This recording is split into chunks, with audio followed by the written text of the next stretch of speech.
Здраво, јас сум Антони Јовановски, извршен директор на GoGreen. Ќе зборуваме за младинско учество. Што значи младинско учество?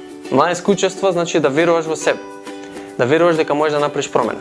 Ако не веруваш дека можеш да направиш промена, дека животот зависи од тебе, дека од луѓето зависат од тебе, тогаш не можеш да учествуваш и не можеш да бидеш активен граѓанин. Биди промената што сакаш да видиш во светот, изрека на Ганди, е нешто што е многу значајно за младинското учество. Откога ќе веруваш дека ти можеш да направиш нешто, е важно да видиш во што веруваш. Бидејќи младинското учество значи да ги изразуваш своите ставови и своите верувања, кои што се донесуваат за тебе. Дали знаеш кој одлучува за образовната програма, за училиштето во кое што учиш, или за факултетот, или за општината и улицата каде што живееш. Кој одлучува таа да се поправи или не? Младинското учество значи тоа, да го знаеш тоа и да знаеш како да влиеш врз тие одлуки, да влиеш врз програмата на општината, врз програмата на училиштето, па и на национално и на меѓународно ниво. Затоа е многу важно да веруваш во промената и да веруваш во сам себе.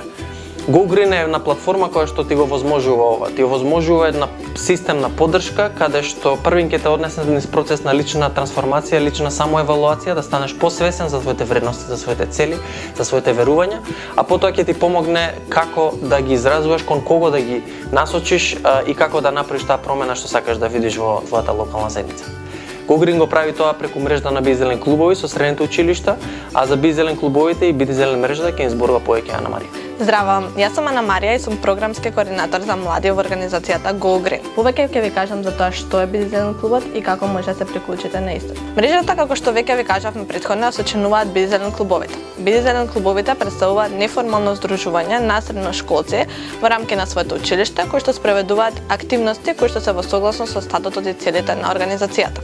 Би-зелен клубот се раководи по правилник во кој што се впишани сите критериуми за активни, пасивни членови, како се гласа, кои се правата, како и во него впишано и младинското собрание. Всушност на ова младинско собрание се менува самиот правилник, се предложуваат нови членови кои што сакаат да ги исполнат позициите на лидерското тело или пак се представуваат активностите и плановите за работата на Би-зелен клубовите. Секој тим од тројца кој што сака да се приклучи кон Би-зелен мрежата може тоа да го направи на следното младинско собрание.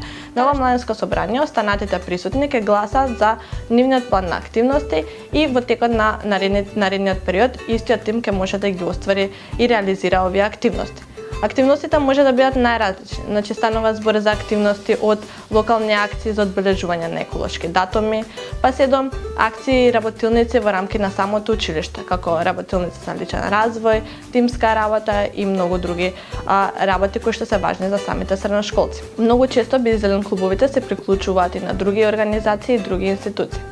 Доколку сакаш да станеш дел од Би-зелен мрежата, истото можете да го направите на линкот кој што може да го видите подолу. Наредното младинско собрание ќе биде во текот на месец јуни и на истото ќе можеш да го предложиш својот план на активности.